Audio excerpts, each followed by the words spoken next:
እንደምን ከረማችሁ ውድ ተመልካቾች። የፕሪቶሪያ ስምምነት ሞትና የአብይ አህመድ ፍራቻ በሚል ርዕስ ሀሳብ ለመስጠት ቀርበናል። ከኔ ጋር ሀሳብ ለመስጠት የቀረበው ባልደረባዬ ኢታና ሀብቴ ነው። እኔ ምልኬሳ ነኝ። ኢታና እንደምን አለ? እንደምን ምልኬሳ፣ እንኳን ተገናኘን። አመሰግናለሁ። እንግዲህ ሰሞኑን የምንሰማው ከአብይ አንደበትም በተለያየ ቦታ በአደባባይ በፓርላማ ላይ የፕሪቶሪያ ስምምነት ግብዓተ መሬቱን አውጇል። አብይ ሞቷል ብሎ አውጇል። ይሄ ማንም ሰው የሚከራከር ሰው የለም። አጠቃላይ ለምንድን ነው ይሄ ነገር በዚህ ሰዓት የመጣ ብለን ርዕስ ሰጥተን ለመወያየት ቀርበናል። ከመጨረሻ ድረስ እንድትከታተሉን ዘንድ 3 ቦታ ከፍለን ነው የምናቀርብላችሁ። በመጀመሪያ ደረጃ የፕሪቶሪያ ስምምነት እንዴትና ለምን ሞተ ብለን እንጠይቃለን። ያው በመሰረቱም ወደ ፕሪቶሪያ ስምምነት ያመሩ ጉዳዮችን ለመዳሰስ እንሞክራለን። በሁለተኛ ደረጃ ደግሞ ይሄ የፕሪቶሪያ ስምምነት ሞቱ መታወጁ አንድምታው በኢትዮጵያ ምንድን ነው? ዛሬ ላይ አብይ አህመድ በአደባባይ ፕሪቶሪያ የለም ብሎ ማወጁ ምንድን ነው? ምን ማለት ነው ብለን እንጠይቃለን። በመጨረሻ ላይ ደግሞ የአብይ አህመድ የጦርነት ድባብ አጠቃላይ እና ወቅታዊ ፍራቻዎች ውስጥ ምንድናቸው ብለን የተወሰኑ ጥያቄዎችን ጠይቀን እንመልሳለን። እስከ መጨረሻ ድረስ ተከታተሉን ግብዣችን ነው። እንግዲህ ወደ መጀመሪያ ክፍሉ እንሂድና የፕሪቶሪያ ስምምነት እንዴትና ለምን ሞተ ብለን እንጠይቃለን። እንግዲህ ይሄ አብይ አውጇል። ፕሪቶሪያ ስምምነት የለም። ማንም ሰው ፕሪቶሪያ ብሎ ቢጠይቅ መልስ አያገኝም ብሎ አብይ አቋም ይዟል።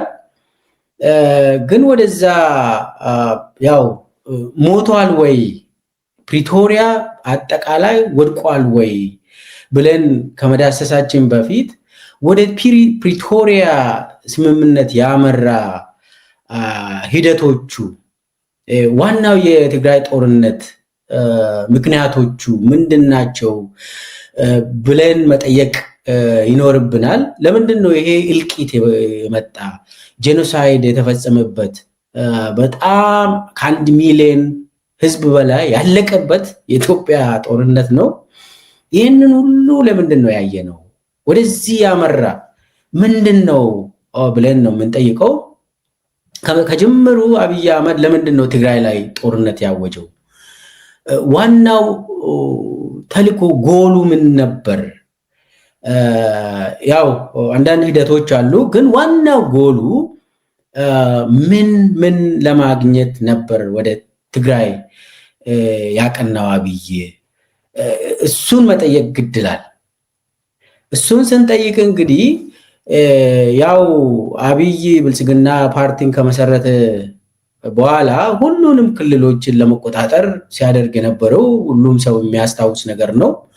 ነገር ግን ያው ህወሓት ራሴን ገድዬ ብልጽግና አልሆንም ብለው እምቢ ማለቱም እናስታውሳለን።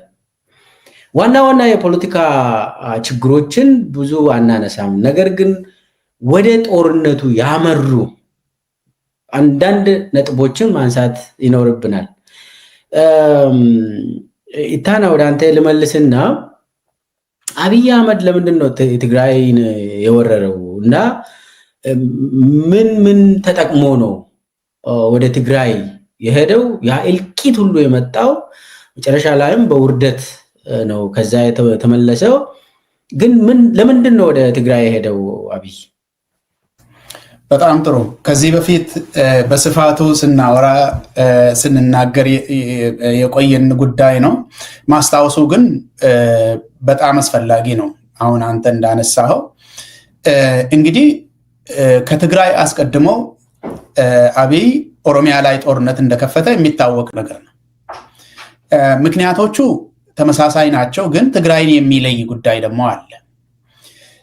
አብይ ወደ ስልጣን ሲመጣ ህገ መንግስት የሚባል ነገር አይኖርም፣ ክልል የሚባል ነገር አይኖርም፣ የፌደራላዊ አወቃቀር የሚባል ነገር ጨርሶ አይኖርም። የሚኖረው ብልጽግና የሚባል እኔ ጠፍጥፌ የምሰራው የተላላኪዎች ቡድን እና የኔ መንግስት ብቻ ነው የሚኖረው። ሁሉም ሰው ለኔ በእንብርክክ እየሄደ እጅ መስጠት አለበት። በተለይ ደግሞ ማንነት ላይ ተመስርቶ የተቋቋመ ክልላዊ አስተዳደር ህልውናው እንዲከስም ይደረጋል በሚል ነው አብይ የመጣው። ሌሎቹ አብይ እንዳለው ተሰባብረው በእንብርክክ ሄደው ሁሉም የአብይ አሽከር ሆነዋል። ሁሉም ክልላዊ አስተዳደሮች አንተ የኦሮሚያ እንዴት እንደፈረሰ ከውስጥ ቁጭ ብለህ ያየኸው ጉዳይ ነው።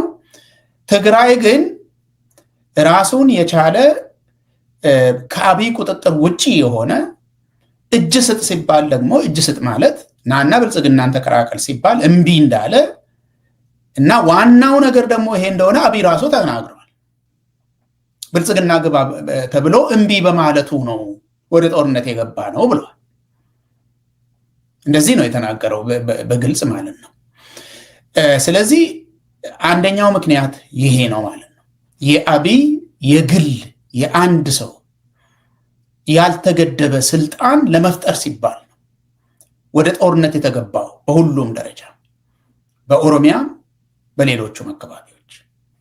በተለይ ደግሞ ለማንነታችን ክብር አለን፣ ለክልላዊ አስተዳደራችን ለራስ ገዝነታችን ክብር አለን፣ ለህገ መንግስቱም ደግሞ ክብር አለን የሚሉቱ ደግሞ እንዲወረሩ ነው የተደረገው። ኦሮሚያም የተወረረው ለዚህ ነው። የነለማ አስተዳደርም የፈረሰው ለዚህ ነው። ኦነግ ላይ ጦርነት ተከፍቶ ኦነግና ኦኤልኤ የተከፋፈሉት በዚህ ምክንያት ነው እና ኦሮሚያ የጦር ምድር የሆነው በዚህ ምክንያት። ነገር ግን የትግራይን የሚለይ ነገር አለ። አብይ በአፉ የተናገረው ትግራይን የሚለይ ነገር አለ። ይሄንን ከታዬ እንስማና ታዬ ራሱ እዚሁ ሆርን ኮንቨርሴሽን ላይ የነገረን ነገር ስላለ ትግራይን የሚለይ ነገር አለ ከሌሎቹ ክልሎች የሚል እሱ አቅርበዋል። እስኪ እንስማ ታዬ። ነገር እኛ ነን ያደረግነው አለ ሰውየው። ሁሉም በላይ ግን ይሄን ነገር እኛ ነን ያደረግነው አለ ሰውየው። እንዲመታ ሰሜን እዝ እኛ ነን በሴራ ያደረግነው። ያ ጦርነት ባይፈጠር የትግራይ ኮማንደሮችን እስከ 10 አለቃ ድረስ የነሱ ነው፣ የኛን ሰዎች ማስገባት አንችልም።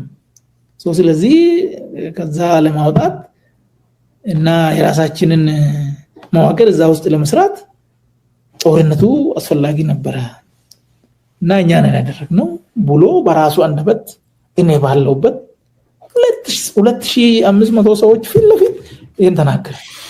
አዳማ ላይ ጊዜውን ታስታውሳለህ? 2013 ሐምሌ ላይ ቀኑን አላስታውስም። ሐምሌ ላይ ይሄን አለ። ኦኬ ሰውየው እኔ ነኝ ካለ አንተ አይደለም ማለት አልችልም አሁን ላይ እና ሌሎች ደግሞ ደጋፊ ነገሮች አሉ። ይሄ ነው እንግዲህ ታዬ እንደነገረን እንግዲህ በቀጥታ እንደነገረን አብይ የጸጥታ መዋቅሩን በተለይ መከላከያን መዋቅር የትግራይ ወታደራዊ አዛዦች ተቆጣጥረው ስላሉ ያንን ለኔ በቀጥታ በሚታዘዙ ህገ መንግስት ገለመሌ የማይሉ ውጋ ስላቸው የሚወጉ፣ ግደል ስላቸው የሚገሉ፣ ቁጭ በል ስላቸው ቁጭ የሚሉ ወታደራዊ አዛዦችን መሰግሰግ እንድችል ጦርነቱን መክፈት አለብኝ ብሎ በራሱ አፍ 2500 የኦሮሚያ ካድሬዎችን ሰብስቦ ነግሮናል ነው ብለው ታዬ። ይሄ እንግዲህ የመጀመሪያ ደረጃ ማስረጃ ነው። ታዬ እዛው ቁጭ ብሎ የሰማው ነው። ስለዚህ ከኦሮሚያ በተለየ ከሌሎቹ ክልሎች በተለየ አብይ ለኔ መንግስት የሚያስፈራ ነገር ከትግራይ ጋር የሚያያዝ አለ ብሎ ያምናል በዚያን ጊዜ ማለት ነው። ስለዚህ ወታደራዊ አዛዦቹ ከመከላከያ ጨርሶ እንዲወገዱና አብይ በሚፈልጋቸው ሰዎች ብቻ እንዲተኩ ጦርነት እንደተደረገ ነው። እንግዲህ እነኚህ ዋና ዋና አብይ መጥቶ የፈጠራቸው ችግሮች ናቸው። ከአብይ በፊት ችግር አልነበረም ለማለት አይደለም። አብይ ግን መጥቶ አገሪቷ ከደረሰችበት ቦታ ወደፊት ከማራመድ ፈንታ ወደ ጦርነት መግባት ነው የፈለገው። ስለዚህ ያ ሁሉ ሰው ከ1 ሚሊዮን ህዝብ በላይ የተፈጀው ጦርነት ተከፍቶ የተፈጀው ትግራይ ውስጥ የአብይን ወንበር ለማጽናት ነው። ምንም ሌላ አገራዊ ፋይዳ የለውም። የፌደራል አወቃቀርን ወይ ደግሞ የሀገሪቷን የታጠቀን ሰራዊት ወደ ትግራይ የሚልክ ምንም አይነት ነባራዊ ፖለቲካዊ ሁኔታ አልነበረም አገሪቷ ውስጥ። ይህንን የፈጠረው አብይ ነው እና ከዛ ውጪ ደግሞ ከኢትዮጵያ ውጪ የኤርትራ ጉዳይ ነበረ። እንደምናውቀው ኤርትራ ከደርግ ውድቀት ጊዜ ጀምሮ እየተንከባለለ እየተጎተተ የሚመጣ ከዛም በፊት ከህወሓት ጋር ያላቸው ግንኙነት እየጎተተ የሚመጣ የቂምና የቁርሾ ጉዳይ ነበረ። ያንን እናወራረዳለን፣ ሀብትም እንቀራመታለን በሚል እነሱም ጉድኝት ፈጥረዋል። የነሱ ጉዳይ ሌላ ነው ማለት ነው።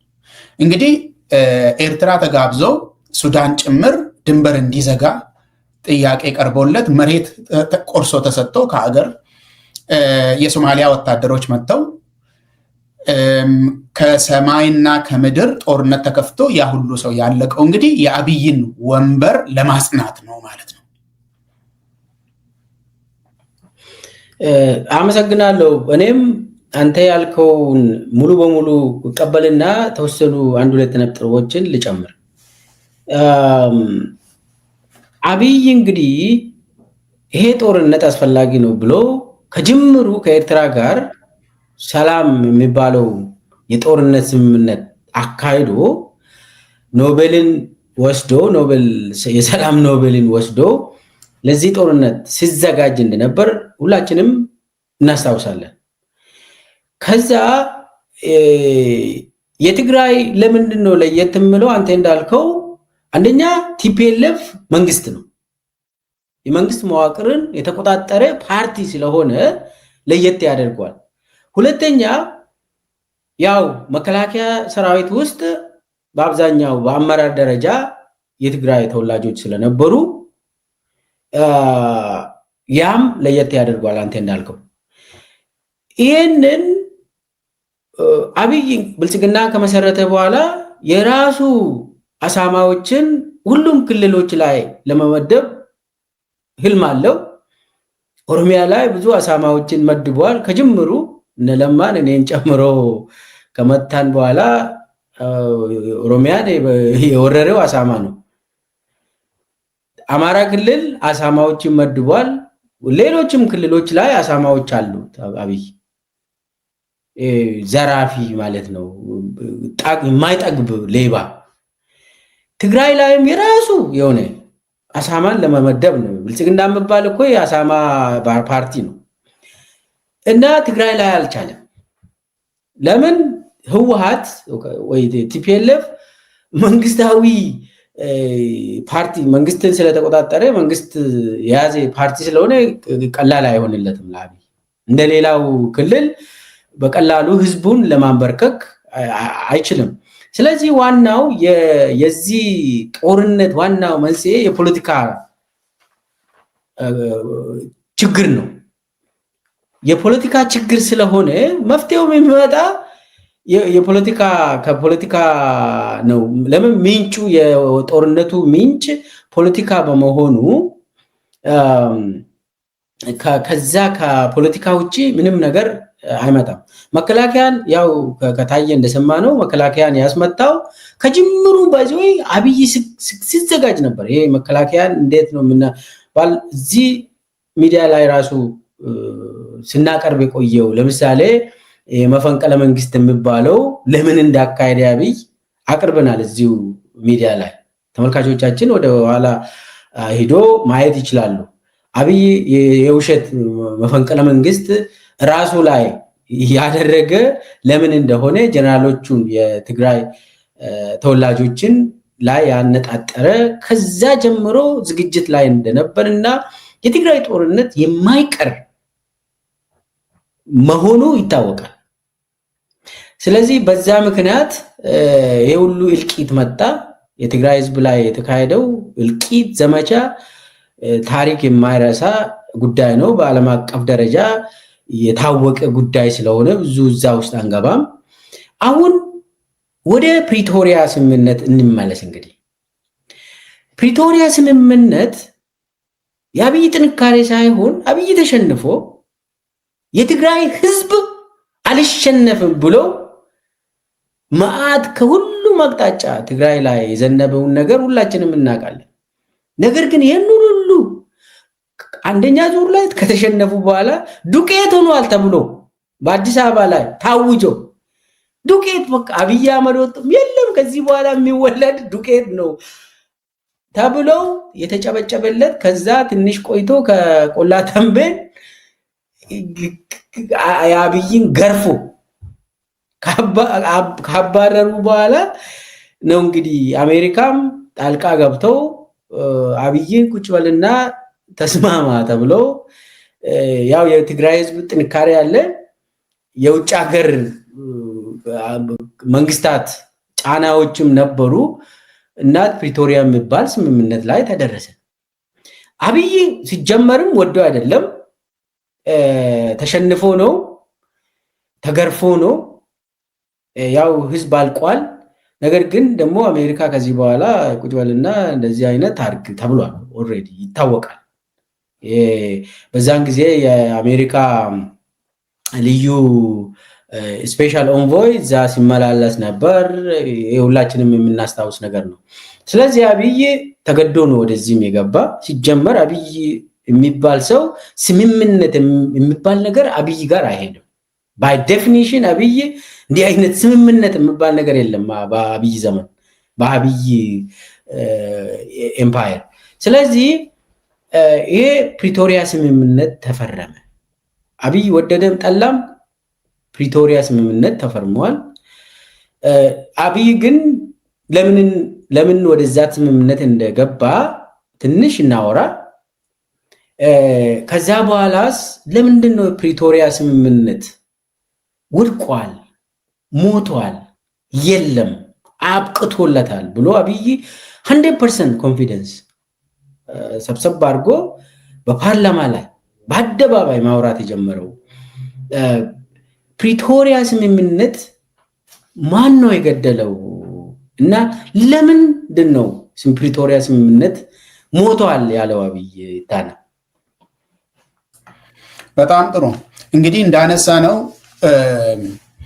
የትግራይ ጦርነት መነሻው ፖለቲካ ቢሆንም በአደባባይ በግልጽ ታውጆ ሲነገር እንደነበረው የትግራይ ህዝብን ከገጸ ምድር ለመፋቅ ጦርነቱ የተካሄደው። እንፍቃለን ነው፣ ከገጸ ምድር እንፍቃለን፣ ከሰው ህሊና ውስጥም እንፍቃለን። አይኖርም እንደዚህ የሚባል ብሔር ሁለተኛ፣ ማስታወሻው ራሱ መኖር የለበትም በሚል ነው የተደረገው እና ይሄንን የፊንላንድ ውጭ ጉዳይ ሚኒስትር ሳይቀር በአደባባይ ወጥተው የመሰከሩት ጉዳይ ነው። ኢንቴንሽኑ፣ የጦርነቱ ኢንቴንሽን ፕላን የተደረገው ህዝቡን ከገጸ ምድር ለማጥፋት እና ይሄ ኢንቴንሽን ነበረ። የተደረገውም ጦርነት በዚህ ኮንቴክስት ነው የተደረገው። መድኃኒት መከልከል፣ ምግብ መከልከል፣ ውሃ፣ ቴሌ፣ ሁሉንም ነገር ከልክሎ ጦርነቱ ተካሄደው በዚህ ሁኔታ ውስጥ ነበረ። ህዝብም በዚህ አንተ ቅድም እንዳነሳው ብዙ ተጎድተዋል። የትግራይ ህዝብ በዚህ ሁኔታ ውስጥ ያንን ለማስታወስ ያክል ነው። አሁን በትግራይ ክልል ጄኖሳይዱን የሚያጠና ኮሚሽን አሁን ሰሞኑን በቮሊዩም አድርጎ የጄኖሳይዱን ጥናት በጣም ሰፊ ትንታኔ የተሰጠበት እና በመጀመሪያ ደረጃ ማስረጃዎች የተደገፈ እያሳተመ ነው።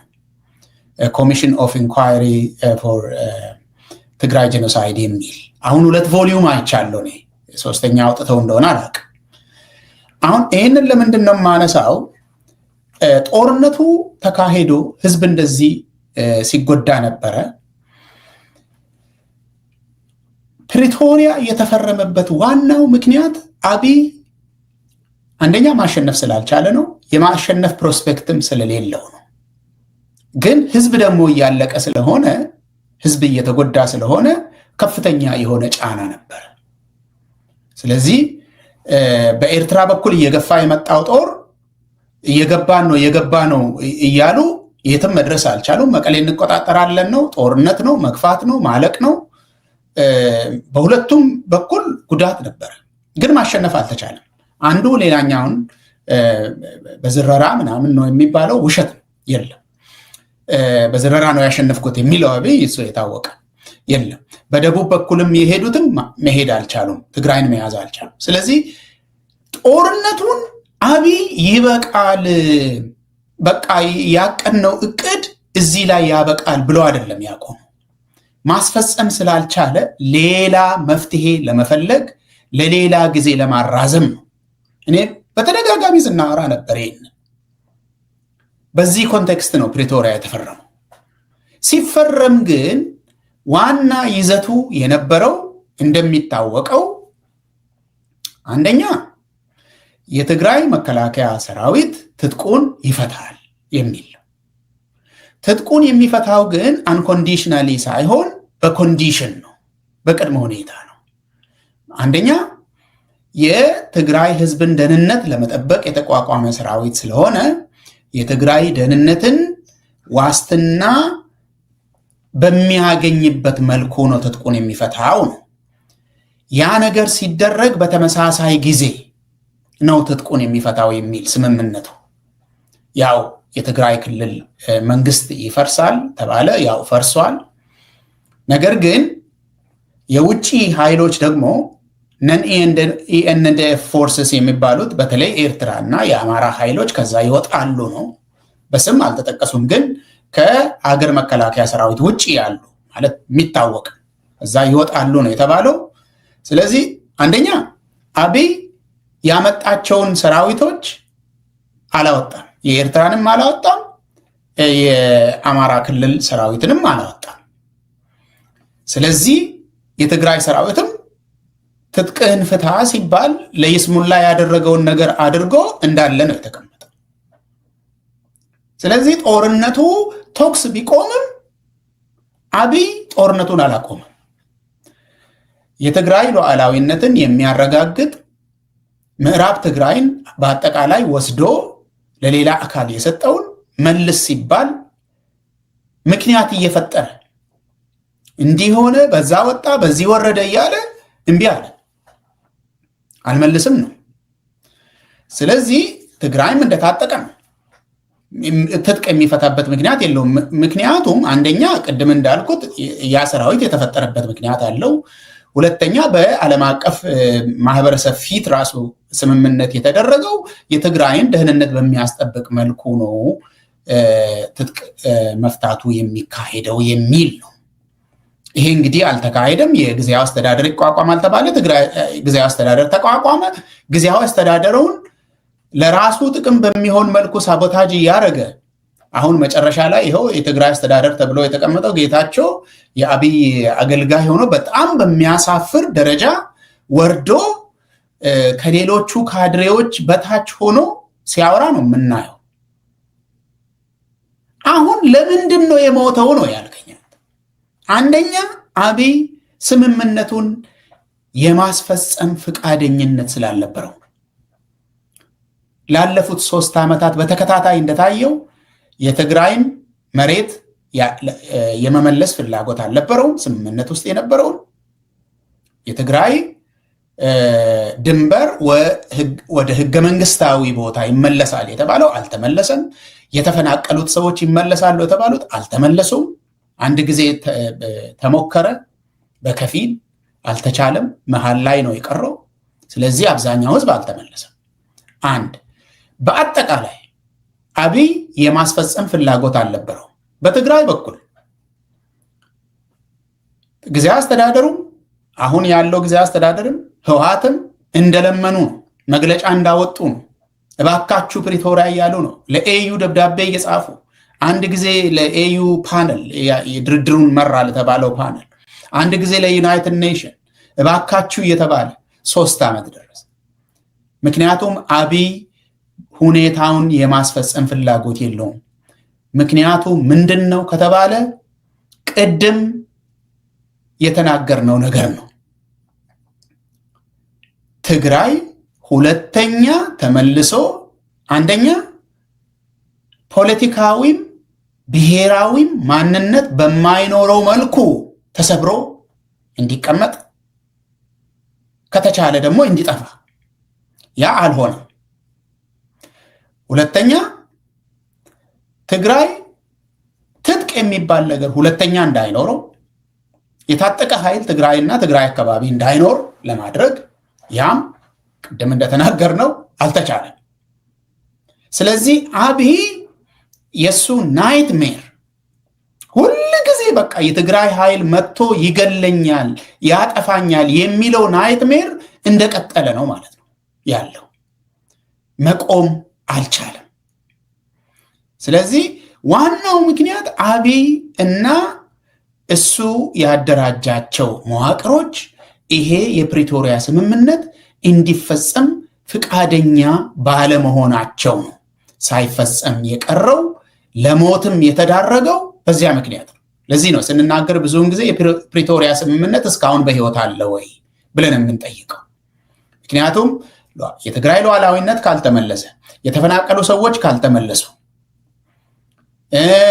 ህገ መንግስታዊ መዋቅሩ ወደ ቦታው ካልተመለሰ፣ ትግራይ በአገር ደረጃ የነበረውን ውክልኛ ሳያገኝ በፌደራል መንግስት ውስጥ መጥቶ በጀት እንዲኖረው ተደርጎ በህገ መንግስቱ፣ በፌዴሬሽን ምክር ቤት፣ በፓርላማ፣ በሚኒስትሮች ምክር ቤት ሁሉም ተቋማት ውስጥ ውክልናውን አግኝቶ መከላከያ ውስጥም ሁሉም አንድም ነገር አልተደረገም። ምክንያቱም አብይ ፍላጎቱ ይሄንን ማድረግ ሳይሆን ቅድም በፊት አቅዶ የወጣውን ነገር እስከ መጨረሻው ማስፈጸም ነው። አሁን ወጥቶ መጨረሻ ላይ ፕሪቶሪያ የሚባል ስምምነት አልቆለታል ያለው እራሱ እንደገደለው ስለሚያውቅ ነው። እራሱ እንደገደለው ስለሚያውቅ ነው። አመሰግናለሁ። አንድ ነገር ብቻ ልጨምርና ወደሚቀጥለው ክፍል እንሻገር። እሱ ምንድነው? አንተ እንዳልከው አብይ አህመድ ፕሪቶሪያ ስምምነትን እንደ ኮመርሻል ብሬክ ነው የተጠቀመ። ሲጀመርም ይሄ እንደ ታክቲካል ሪትሪት የማፈግፈግ ራሱን እንደገና ለማደራጀት ፈልጎ ነው። በዛን ጊዜም ተሸንፏል፣ ጫናዎች ነበሩ። ስለዚህ በስምምነት ስም ጊዜ አግኝቶ እንደገና ለመደራጀት እና የመጀመሪያውን ያለመውን ህልሙን ለማሳካት ነው። ህልሙን ድሮፕ አላደረገም አብይ። ስለዚህ ትግራይ ላይ የታወጀው ጦርነት ሲስፋየር ነው እንጂ ምንም መፍትሄ አላገኘም።